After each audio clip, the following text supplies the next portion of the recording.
আসসালামু আলাইকুম বন্ধুরা, তোমাদের সবাইকে স্বাগতম হঠাৎ ভূতের দেখা চ্যানেলে। আজ আমরা নিয়ে এসেছি এমন এক ভৌতিক কাহিনী যা শুনলে রক্ত হিম হয়ে যাবে। গল্পটি সত্যি না কল্পনা সেটা বিচার করবে তুমি নিজেই। তাই এখনই চ্যানেলটি সাবস্ক্রাইব করে পাশে থাকা ঘন্টাটি বাজিয়ে দাও, কারণ রাতের অন্ধকারে ভূতের ছায়া ঠিক কখন তোমার কানে নিঃশ্বাস ফেলবে তা কেউ জানে না। এই গল্পের নাম জমিদারের অত্যাচার।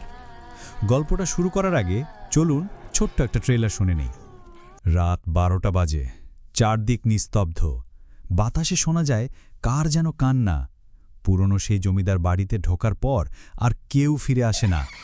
মিলন নামের এক তরুণ সাংবাদিক খুঁজতে যায় ইতিহাসের নৃশংসতা, কিন্তু তার অপেক্ষায় ছিল শতাব্দী পুরনো এক আত্মা যার আর্তনাদ থামেনি আজও।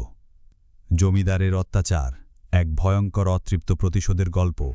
শোনা মানেই ঘুম হারানো। তাহলে চলুন শুরু করি আজকের ভয়ঙ্কর ভূতের গল্প, জমিদারের অত্যাচার। ঘড়ির কাঁটা তখন ঠিক রাত 2টা। চারপাশে এমন নিস্তব্ধতা যে বাতাসের শব্দ যেন কানে ছুঁচোমতো বিঁধে যায়। পশ্চিম বাংলার এক নিশ্চুহুম অঞ্চল, যেখানে আজও মোবাইল নেটওয়ার্ক পৌঁছায় না, মানুষের চেয়ে গাছের ছায়ায় বেশি কথা বলে, সেই জায়গার মধ্যে লুকিয়ে আছে একটা অভিশপ্ত জমিদার বাড়ি।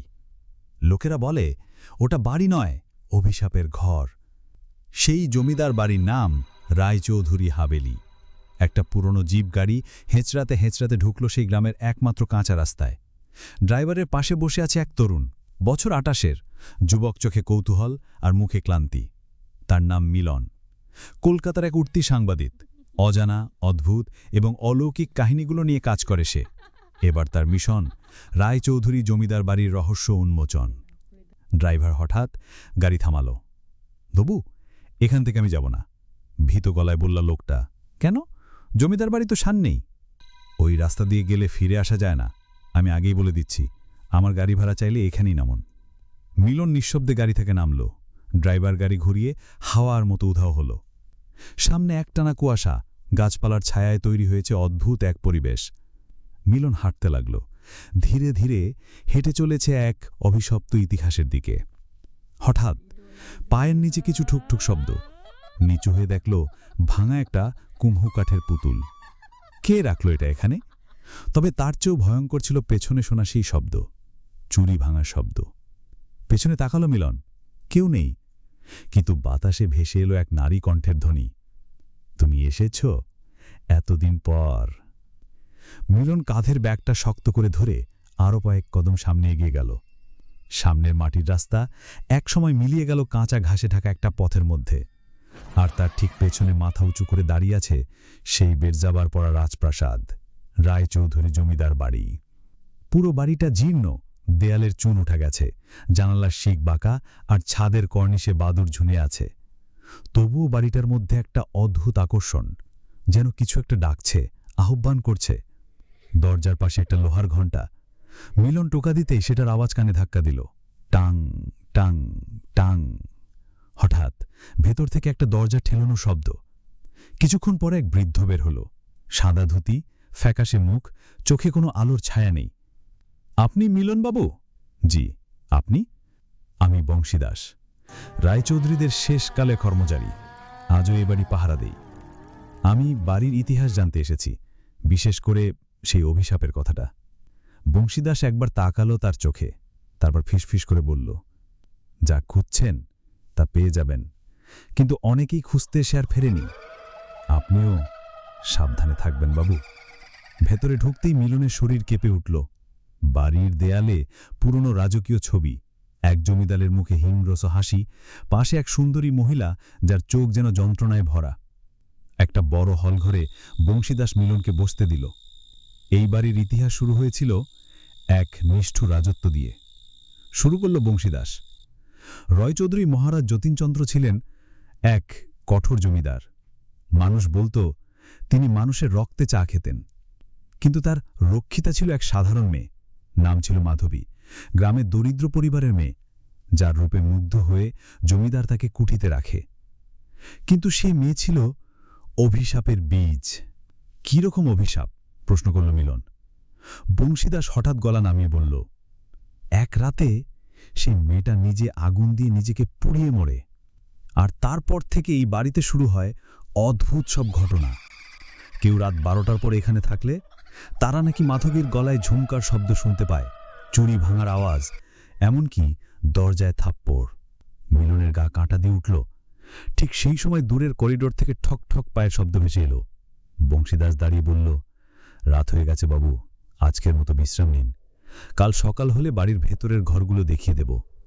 শুধু একটা কথা মনে রাখবেন, যে ঘরে চুনকাম নেই, যে ঘরের জানালা খোলা, ওটা মাধবীর ঘর, ওখানে যাবেন না।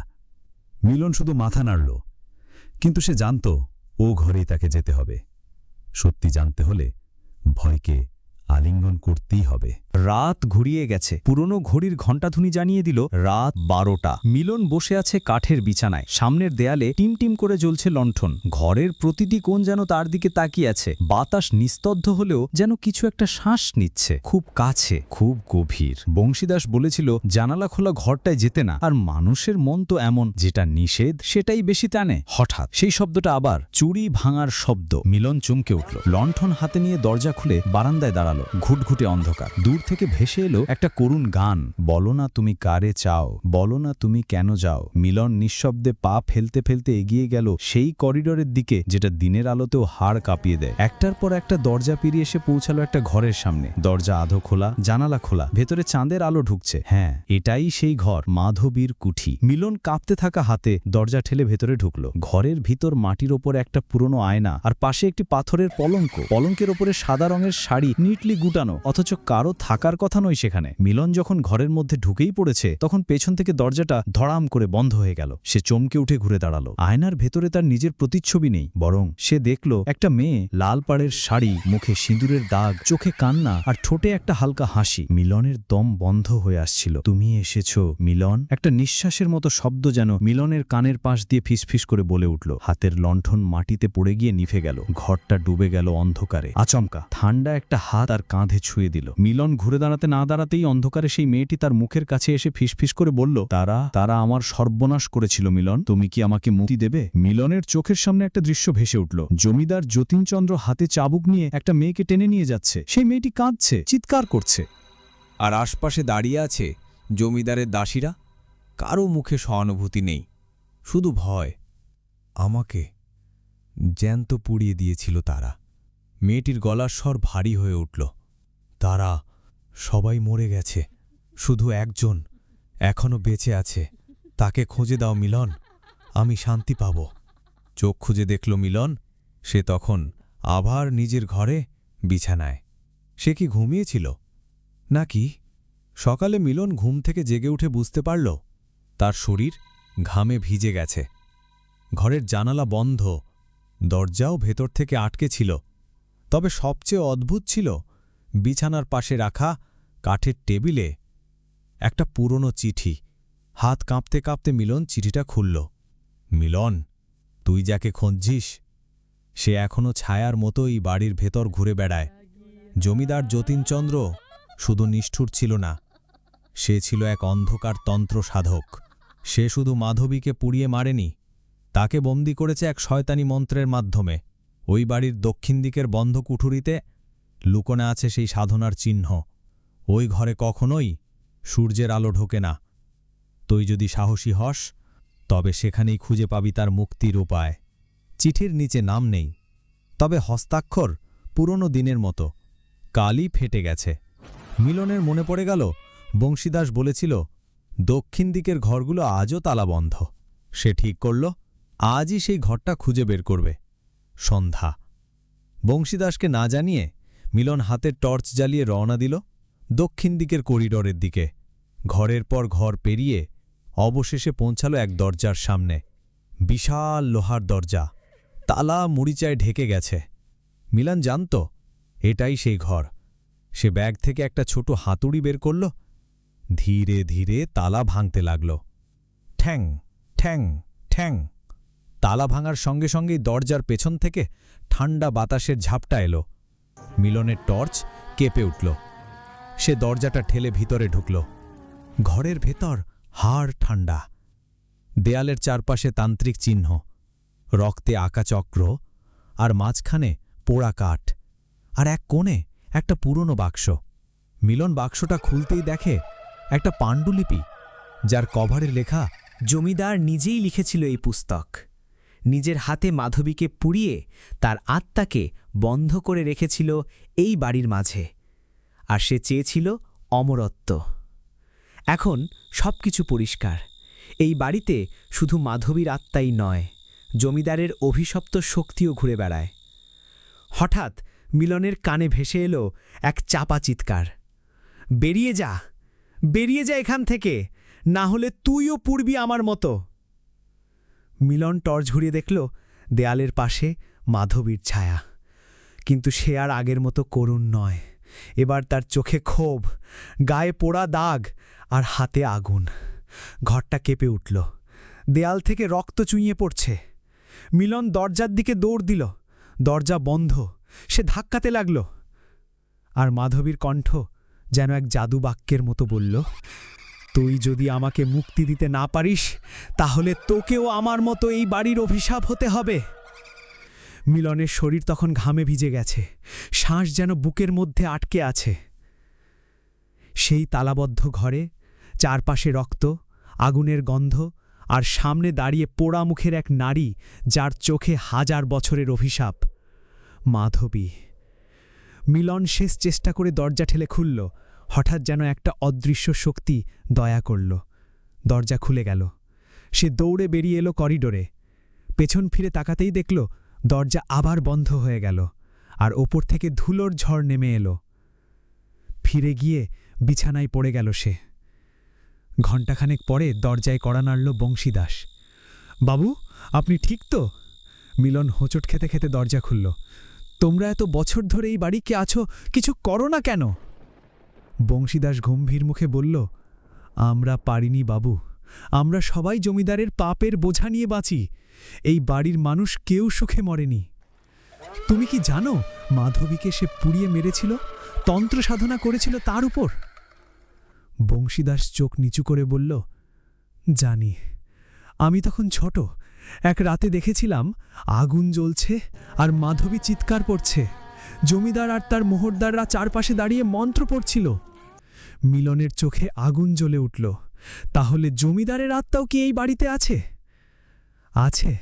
আপনি ভুলে যাবেন না বাবু, জমিদার মরার আগেই বলেছিল, আমার মৃত্যুর পরে আমার ইচ্ছা কেউ বাধা দিলে আমি ফিরে আসব।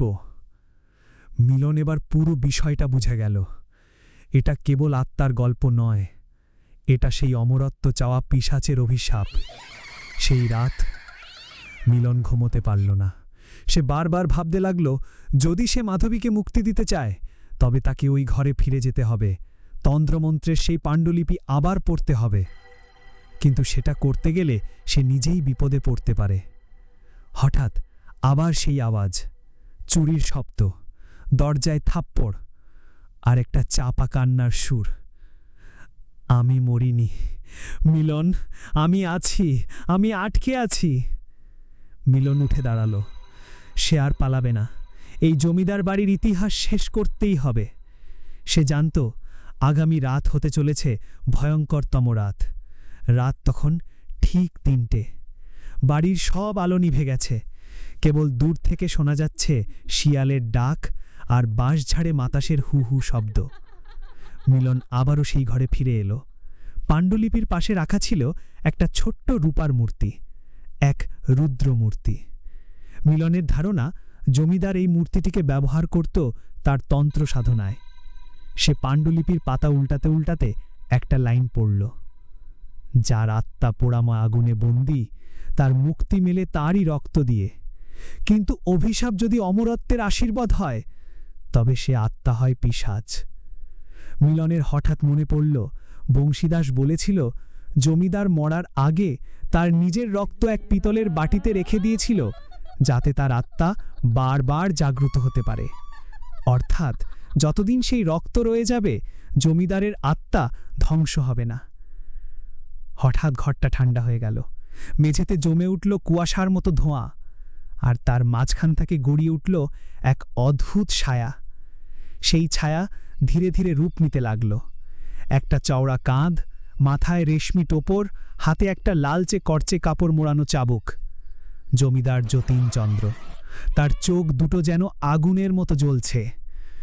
তোকে কে বলেছে আমার ঘরে ঢুকতে? তোকে কে বলেছে তাকে মুক্তি দিতে?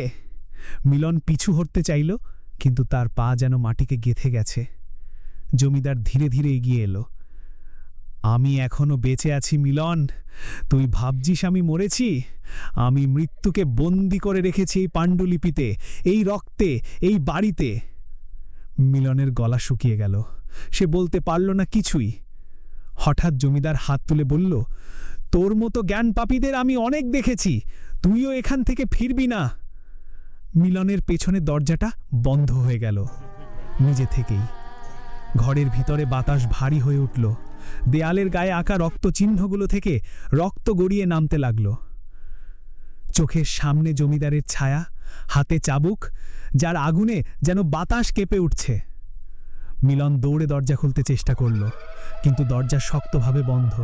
তার মুখে কথা নেই, শরীর কাঁপছে।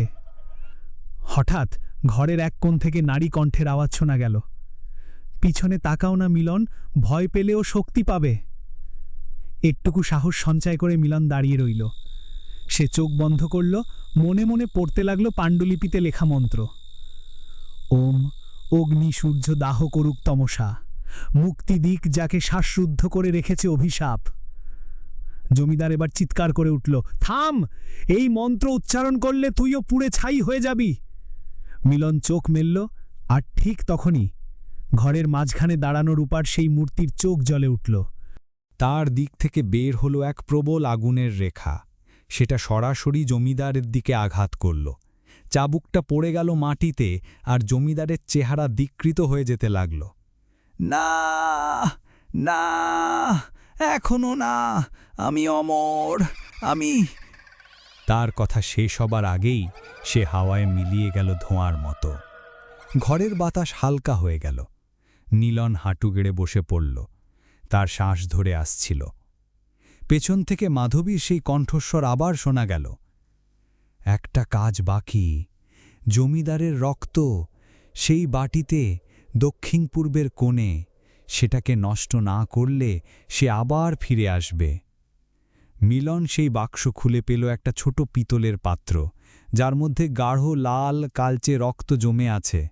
তার চারপাশে ছিল কালী ও রুদ্রের ছোট ছোট মূর্তি, যেন পাহারাদার। সে পাণ্ডুলিপি দেখে দেখেই মন্ত্র উচ্চারণ করল আর রক্তে আগুন ধরিয়ে দিল। ওম কৃপান দহন মন্ত্রে পিশাচের শক্তি হোক বিনষ্ট। আগুন জ্বলে উঠল, রক্ত ছিটকে উঠল একবার, তারপর নিস্তব্ধ। মিলন বুঝতে পারল এবার সব শেষ। তবে সত্যি কি সব শেষ? দেওয়ালের গায়ে হঠাৎ একটা ছায়া দেখা দিল, একজন নারী, যার মুখে এখন আর যন্ত্রণা নেই, বরং শান্তির ছায়া। মাধবী। সে একবার তাকিয়ে বলল, ধন্যবাদ মিলন, আমি এখন শান্তি পেয়েছি। তারপর সে হাওয়ায় মিলিয়ে গেল। পরদিন সকাল, বংশীদাস এসে দেখে মিলন বসে আছে বড় দালানে। তার হাতে সেই রুদ্রমূর্তি, পাশে পাণ্ডুলিপি। মিলন বলল, এখন এই বাড়ি কারো ক্ষতি করবে না। বংশীদাস চোখ ভিজিয়ে বলল, আপনি যা করলেন সেটা 100 বছরেও কেউ করেনি। আপনি শুধু মাধবীকে নয়, আমাদের সবাইকেও মুক্তি দিলেন। কলকাতা শহরের চেনা গলিপথ, হলুদ আলো, ঠাসা জনতা, সবকিছু মিলনের কাছে যেন নতুন লাগছিল। জমিদার বাড়ির ভয়াল রাতগুলো তাকে ভেতরে ভেতরে বদলে দিয়েছে। সে এখন আর আগের মতো সাংবাদিক নয়, সে যেন এক সন্ন্যাসী, এক অভিশপ্ত ইতিহাসের সাক্ষী। মিলন নিজের ছোট্ট ফ্ল্যাটে ফিরে বইয়ের তাক পরিষ্কার করছিল। হঠাৎ তার চোখ পড়ল একটা চিঠিতে, যেটা সে গ্রামের বাড়ি থেকে ফেরার আগে বংশীদাস দিয়েছিল। মিলনবাবু, পাণ্ডুলিপিটা সবসময় নিজের কাছে রাখবেন, তবে সাবধান, রক্তের স্রোত পুরোপুরি শুকায়নি। জমিদারের ছায়া শেষ পর্যন্ত নিশ্চিহ্ন হয়েছে কিনা কে জানে। চিঠি পড়ে মিলনের গা ঠান্ডা হয়ে গেল। সে পাণ্ডুলিপির দিকে তাকিয়ে দেখে এক কোণায় এক নতুন দাগ। রক্ত নাকি কালি, সে কিছুতেই মনে করতে পারছিল না এই দাগটা আগে ছিল কিনা। রাতে ঘুমের মাঝে মিলন ঘোরের মধ্যে শুনল, আবার দেখা হবে মিলন, আমি হেরেনি, শুধু কিছুদিনের জন্য ঘুমোচ্ছি। মিলনের নিঃশ্বাস বন্ধ হয়ে আসছিল। ঘুম ভেঙে উঠল সে। ঘরের কোণায় সেই রুদ্রমূর্তি আবার দেখা দিল, কিন্তু এবার সেটা মাধবী নয়। চোখে অন্ধকার আগুন, ঠোঁটে বিকৃত হাসি। এবার আমি ফেরব নতুন শরীরে, নতুন রক্তে। পরদিন মিলনের অফিসে সেটি রিপোর্টিং অ্যাসাইনমেন্ট পেল। কলকাতার এক পুরনো প্রাসাদে অদ্ভুত মৃত্যু। বাড়িতে কেউ থাকে না, তবুও হঠাৎ আগুন লাগে। ঠিকানা দেখে মিলনের হৃদয় কেঁপে উঠল। ৬৬/১ নর্থআউট কালীঘাট, সেই জমিদারের পূর্বপুরুষদের শহরের বাড়ি। মিলন মনে মনে বলল, আমার যাত্রা শেষ হয়নি, এটা তো সবে শুরু। কলকাতার পুরনো এক প্রাসাদের সামনে মিলন দাঁড়িয়েছিল। দুপুরে সূর্যের তাপটিয়ানা যেন কোনো মতো করেই সেই প্রাসাদের গাছ হতে পারছিল না। প্রাসাদের দেয়ালগুলো ফাটিয়ে ছিঁড়ে আছে, আর দরজাগুলো তালাবদ্ধ। তবুও প্রতিবেশীরা বলছে রাতে সেখানে আগুন জ্বলে, অদ্ভুত শব্দ হয়। মিলন এরই মধ্যে প্রস্তুত। তার হাতের ব্যাগে রয়েছে সেই পাণ্ডুলিপি, আর মনের গভীরে জ্বলে এক অনির্বচনীয় আতঙ্ক। সে প্রাসাদে প্রবেশদ্বারে ঠুকতে চাইল, কিন্তু পুলিশের তালা দেখে থেমে গেল। অফিসাররা তাকে দেখতে পেয়ে বলল, এই জায়গায় কেউ ঢুকতে পারে না, তদন্ত চলছে।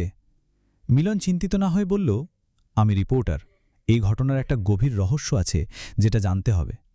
পুলিশ কর্মকর্তারা একে অপরকে তাকিয়ে দেখে অবশেষে একজন বলল, সাবধানে থাকবেন, এখানে অতীতের ছায়া গভীর।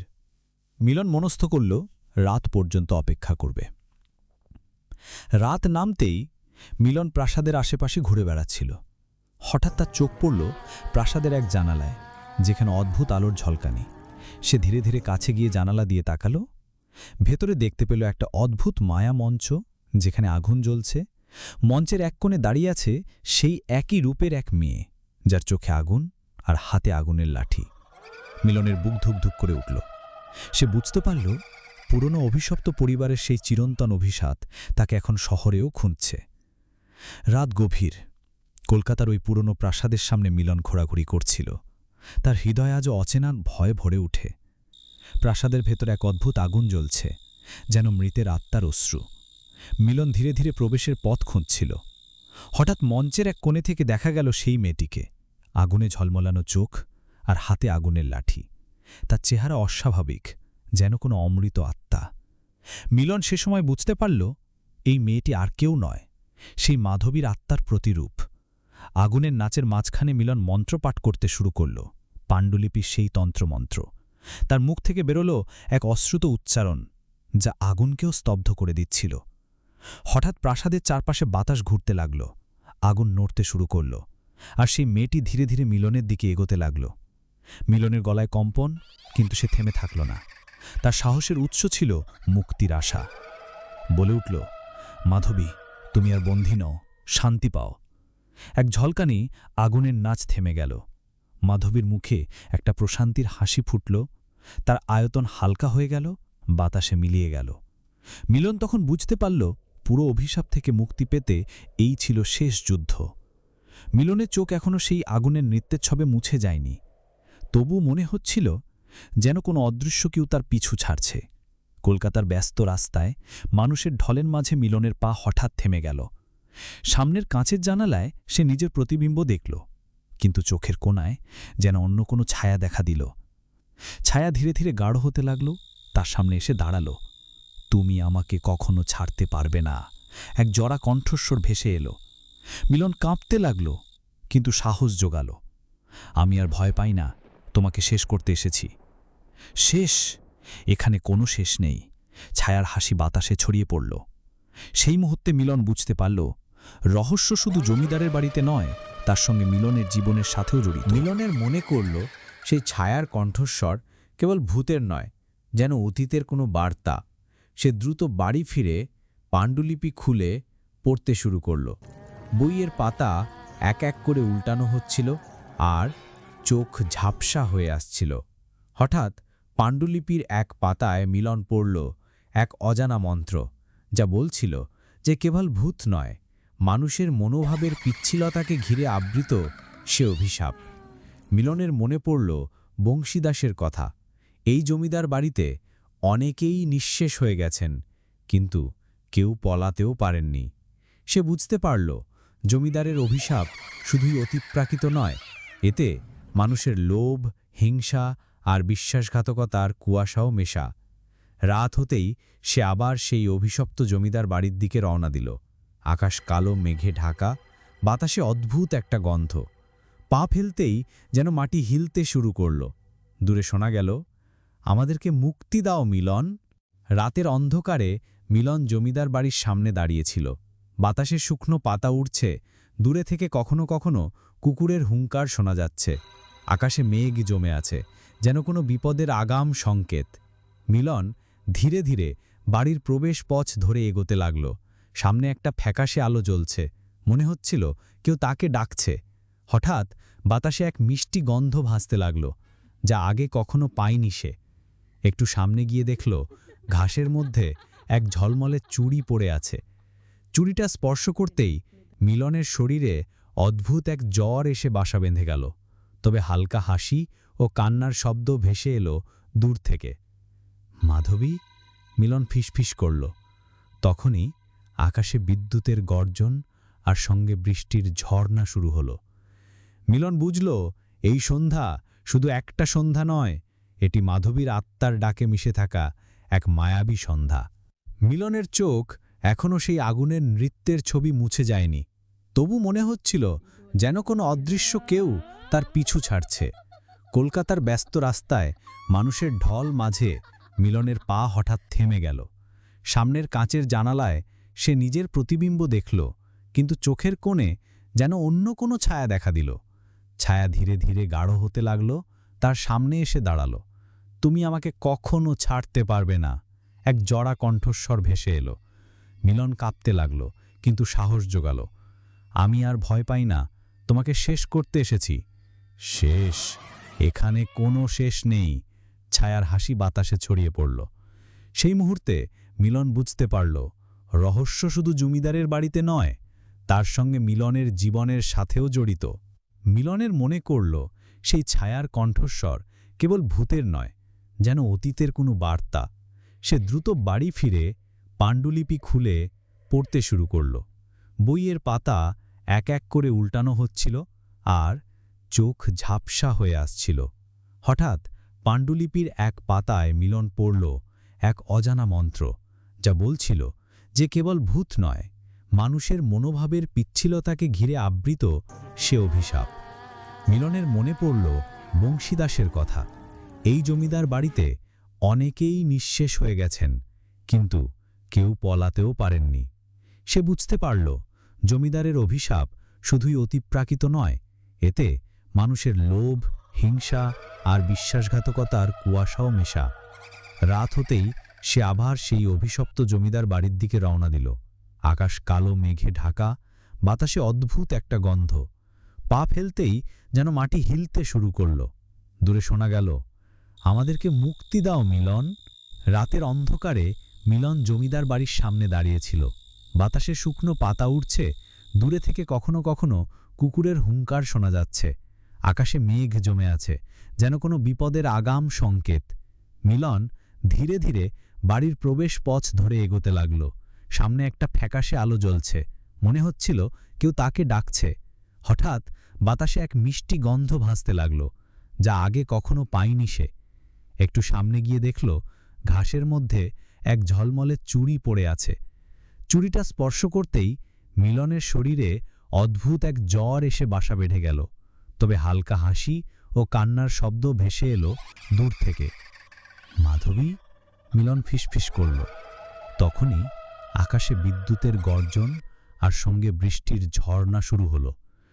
মিলন বুঝল, এই সন্ধ্যা শুধু একটা সন্ধ্যা নয়, এটি মাধবীর আত্মার ডাকে মিশে থাকা এক মায়াবী সন্ধ্যা। মিলনের চোখ এখনও সেই আগুনের নৃত্যের ছবি মুছে যায়নি। তবু মনে হচ্ছিল যেন কোনো অদৃশ্য কেউ তার পিছু ছাড়ছে। কলকাতার ব্যস্ত রাস্তায় মানুষের ঢল মাঝে মিলনের পা হঠাৎ থেমে গেল। সামনের কাঁচের জানালায় সে নিজের প্রতিবিম্ব দেখল, কিন্তু চোখের কোণে যেন অন্য কোনো ছায়া দেখা দিল। ছায়া ধীরে ধীরে গাঢ় হতে লাগল, তার সামনে এসে দাঁড়াল। তুমি আমাকে কখনো ছাড়তে পারবে না, এক জড়া কণ্ঠস্বর ভেসে এলো। মিলন কাঁপতে লাগল, কিন্তু সাহস জোগাল। আমি আর ভয় পাই না, তোমাকে শেষ করতে এসেছি। শেষ? এখানে কোনো শেষ নেই। ছায়ার হাসি বাতাসে ছড়িয়ে পড়ল। সেই মুহূর্তে মিলন বুঝতে পারল, রহস্য শুধু জমিদারের বাড়িতে নয়, তার সঙ্গে মিলনের জীবনের সাথেও জড়িত। মিলনের মনে করল সেই ছায়ার কণ্ঠস্বর কেবল ভূতের নয়, যেন অতীতের কোনো বার্তা। সে দ্রুত বাড়ি ফিরে পাণ্ডুলিপি খুলে পড়তে শুরু করল। বইয়ের পাতা এক এক করে উল্টানো হচ্ছিল আর চোখ ঝাপসা হয়ে আসছিল। হঠাৎ পাণ্ডুলিপির এক পাতায় মিলন পড়ল এক অজানা মন্ত্র, যা বলছিল যে কেবল ভূত নয়, মানুষের মনোভাবের পিচ্ছিলতাকে ঘিরে আবৃত সে অভিশাপ। মিলনের মনে পড়ল বংশীদাসের কথা। এই জমিদার বাড়িতে অনেকেই নিঃশেষ হয়ে গেছেন, কিন্তু কেউ পলাতেও পারেননি। সে বুঝতে পারল জমিদারের অভিশাপ শুধুই অতিপ্রাকৃত নয়, এতে মানুষের লোভ, হিংসা আর বিশ্বাসঘাতকতার কুয়াশাও মেশা। রাত হতেই সে আবার সেই অভিশপ্ত জমিদার বাড়ির দিকে রওনা দিল। আকাশ কালো মেঘে ঢাকা, বাতাসে অদ্ভুত একটা গন্ধ। পা ফেলতেই যেন মাটি হিলতে শুরু করল। দূরে শোনা গেল, আমাদেরকে মুক্তি দাও মিলন। রাতের অন্ধকারে মিলন জমিদার বাড়ির সামনে দাঁড়িয়েছিল। বাতাসে শুকনো পাতা উড়ছে, দূরে থেকে কখনো কখনো কুকুরের হুঙ্কার শোনা যাচ্ছে। আকাশে মেঘ জমে আছে, যেন কোনো বিপদের আগাম সংকেত। মিলন ধীরে ধীরে বাড়ির প্রবেশ পথ ধরে এগোতে লাগল। সামনে একটা ফ্যাকাশে আলো জ্বলছে, মনে হচ্ছিল কেউ তাকে ডাকছে। হঠাৎ বাতাসে এক মিষ্টি গন্ধ ভাসতে লাগল, যা আগে কখনো পায়নি সে। একটু সামনে গিয়ে দেখল ঘাসের মধ্যে এক ঝলমলে চুড়ি পড়ে আছে। চুড়িটা স্পর্শ করতেই মিলনের শরীরে অদ্ভুত এক জ্বর এসে বাসা বেঁধে গেল। তবে হালকা হাসি ও কান্নার শব্দ ভেসে এলো দূর থেকে। মাধবী, মিলন ফিসফিস করল। তখনই আকাশে বিদ্যুতের গর্জন আর সঙ্গে বৃষ্টির ঝর্ণা শুরু হলো। মিলন বুঝল এই সন্ধ্যা শুধু একটা সন্ধ্যা নয়, এটি মাধবীর আত্মার ডাকে মিশে থাকা এক মায়াবী সন্ধ্যা। মিলনের চোখ এখনও সেই আগুনের নৃত্যের ছবি মুছে যায়নি। তবু মনে হচ্ছিল যেন কোনো অদৃশ্য কেউ তার পিছু ছাড়ছে। কলকাতার ব্যস্ত রাস্তায় মানুষের ঢল মাঝে মিলনের পা হঠাৎ থেমে গেল।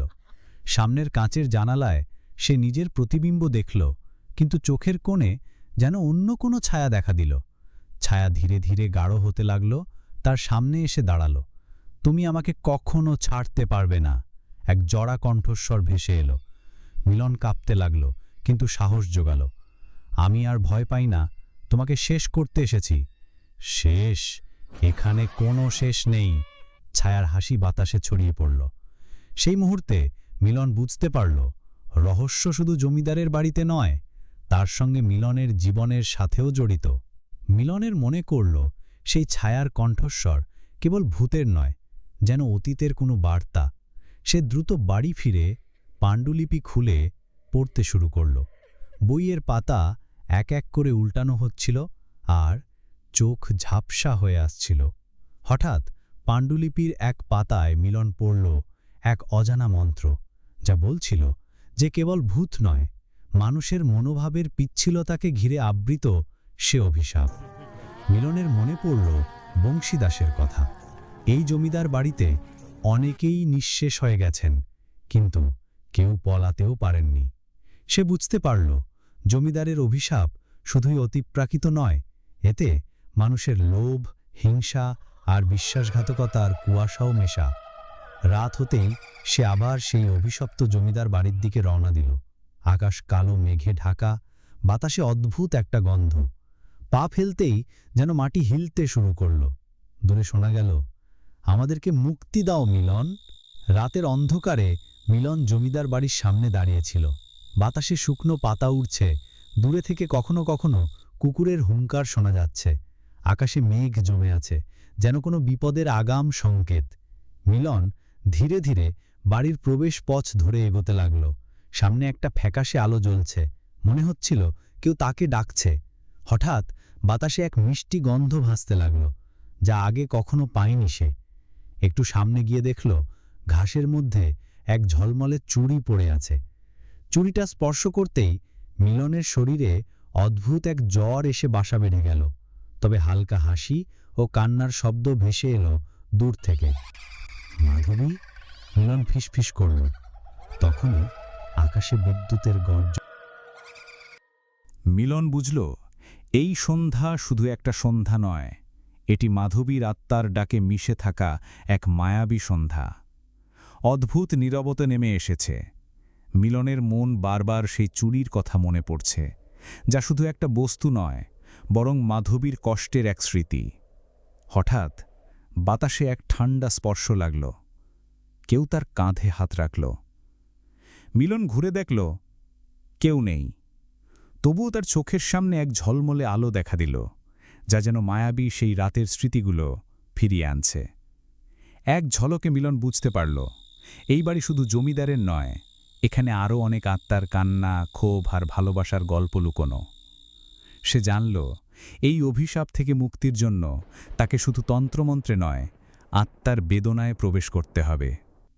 মিলন ঘরের মধ্যে হাঁটছিল, চারপাশে অদ্ভুত নীরবতা। হঠাৎ ভেসে এলো এক কোমল কণ্ঠস্বর, মিলন, আমাকে সাহায্য করো। সে তাকালো, কিন্তু কেউ ছিল না। কণ্ঠস্বর আবার হলো, আমি মাধবী, তোমার সাহায্য ছাড়া আমি মুক্তি পাব না।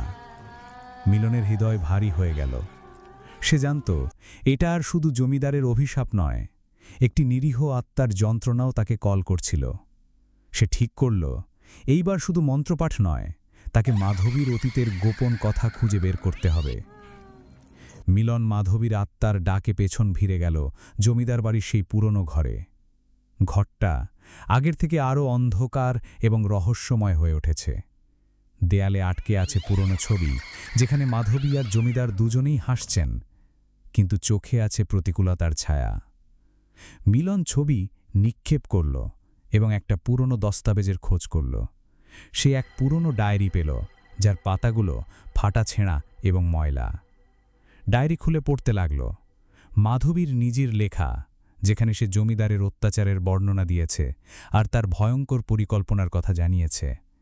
মিলনের মনে হল, এই ডায়েরি তার মুক্তির চাবিকাঠি। মিলন কাঁপতে কাঁপতে ডায়েরির পাতাগুলো এক এক করে পড়তে লাগল। মাধবীর লেখা ভাষা ছিল সরল, কিন্তু ভেতরে ছিল অশ্রু আর বেদনার সাগর। ডায়েরিতে লেখা ছিল, জমিদার যতীনচন্দ্র আমাকে প্রেমের ছল দিয়ে ফাঁদে ফেলে, তারপর নিপীড়ন আর অত্যাচারের মুখে আমাকে বন্দি করে রাখল। আমি প্রতিদিন মৃত্যুর কাছে যেতাম, কিন্তু মুক্তি মেলেনি। আমার আত্মা এখন বন্দী, আর আমি চাই শুধু শান্তি। মিলন বুঝতে পারল, মাধবীর মুক্তির জন্য তার গল্প পুরোটা জানতে হবে, তার দুঃখ আর নির্যাতনের সত্য মুখোমুখি হতে হবে। মিলন ডায়েরির পাতা উল্টিয়ে চলল, যখন হঠাৎ একটা লুকানো চিঠি পেল। চিঠির কালি সুকৌশলে ছাপানো, তবে এখনও স্পষ্ট। লিখেছিল, যে মানুষে আমার বিশ্বাসঘাতকতা করল, সে আমার অভিশাপ পাবে। এই বাড়ি শুধু আমার নয়, আমার রাগ আর ঘৃণা এখন এখানে বেঁচে। যে আমার কষ্ট বুঝবে, সে মুক্তি পাবে, অন্যথায়। মিলনের হৃদয় জোরে জোরে ধুকফুক করতে লাগল। সে বুঝল, জমিদারের অভিশাপ শুধু শারীরিক নয়, মানসিক আর আত্মিকও। তাই মুক্তি পেতে হলে মাধবীর ব্যথা বুঝতে হবে, তার ইতিহাস জানতে হবে। মিলন ডায়েরি এবং চিঠির তথ্য মিলিয়ে এক নতুন সত্যের সন্ধান পেল। মাধবীর জীবনের সব ক্লেশের মূলে ছিল জমিদারের লোভ আর প্রতারণা। সে জমিদারের ঘৃণা আর পাপের জালে আটকে গিয়েছিল। মিলন ঠিক করল, মাধবীর মুক্তির জন্য শুধু অতি প্রাকৃত মন্ত্র নয়, মানুষের অন্তরের স্নেহ আর ক্ষমাশীল মনোভাবও প্রয়োজন। সে পাণ্ডুলিপি থেকে এমন মন্ত্র খুঁজে পেল, যা আত্মার শান্তির জন্য বিশেষ। রাত্রি নামতেই মিলন সেই মন্ত্র পাঠ শুরু করল। আলোর সাথেই যেন ঝরল এক নতুন সূচনা। রাতের নীরবতায় মিলন সেই পাণ্ডুলিপির সেই মন্ত্রটি উচ্চারণ করতে লাগল। তার কণ্ঠে ছিল এক অদ্ভুত শান্তি, যা যেন ভাঙতে শুরু করল জমিদারের প্রেতাত্মার বন্ধন। আলো ছড়িয়ে পড়ল চারপাশে, মাধবীর ছবি ঝলমল করতে লাগল। হঠাৎ ঘরের কোণে এক সাদা আলো ফুটে উঠল।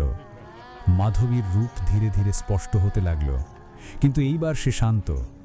তার মুখে ছিল মুক্তির হাসি। ধন্যবাদ মিলন, আমি এখন মুক্ত। তুমি আমার প্রেতাত্মার দুঃখের শেষ করেছ। মিলন গভীর নিঃশ্বাস নিয়ে বুঝতে পারল, এই লড়াই শেষ, আর শান্তি ফিরেছে জমিদার বাড়িতে। মিলন জমিদার বাড়ির গেড়ায় দাগিয়েছিল। সব দুঃস্বপ্ন আর কষ্টের ছায়া এখন বিদায় নিচ্ছিল। গাড়ির হর্নের শব্দ, দূরের মানুষের আওয়াজ, সব মিলিয়ে যেন নতুন জীবনের সূচনা। সে বুঝল অভিশাপ কোনো এক সময় চিরস্থায়ী হলেও মানুষের সাহস আর ভালোবাসা দিয়ে তা ভাঙা যায়। মিলনের মনে অজস্র প্রশ্ন থেকে গেল, কিন্তু সে নিশ্চিত ছিল এবার মাধবীর আত্মা শান্ত। কলকাতার হাওয়ায় মিলন ফিরে এলো। জমিদারের অতীত এখন শুধু একটা গল্প, আর সে নিজেই সেই গল্পের নতুন লেখক। তার কণ্ঠে ছিল ভয় কাটিয়ে ওঠার এক শক্তি, যা শুনলে কেউ ভয় পাবে না, বরং সুর পাবে। মিলন জানত এই শহরে অনেক গল্প অপেক্ষা করছে, আর সে সেই গল্পগুলো খুঁজে বের করার জন্য প্রস্তুত। জমিদারের অত্যাচার কেবল একটা ভূতের গল্প নয়, এটা সাহস, বিশ্বাস আর মুক্তির গল্প। প্রত্যেক অভিশাপের পেছনে লুকিয়ে থাকে মুক্তির দরজা, শুধু খুঁজে নিতে হয় সাহস আর সত্যের আলো। যদি গল্পটি তোমার ভালো লেগে থাকে তাহলে একটা লাইক দিয়ে দিও। কমেন্টে জানাও তোমার মনে সবচেয়ে ভয়ঙ্কর মুহূর্ত কোনটি ছিল, এবং অবশ্যই সাবস্ক্রাইব করে পাশে থাকা ঘণ্টাটি বাজিয়ে রাখো, কারণ সামনে আরও ভয়ঙ্কর গল্প নিয়ে ফিরছি খুব শীঘ্রই। এই ছিল জমিদারের অত্যাচার। আবার দেখা হবে এক নতুন আতঙ্কে। রাতের ঘুম হারাম হয়ে যাক। সবাই ভালো থাকো, সুস্থ থাকো। আল্লাহ হাফেজ।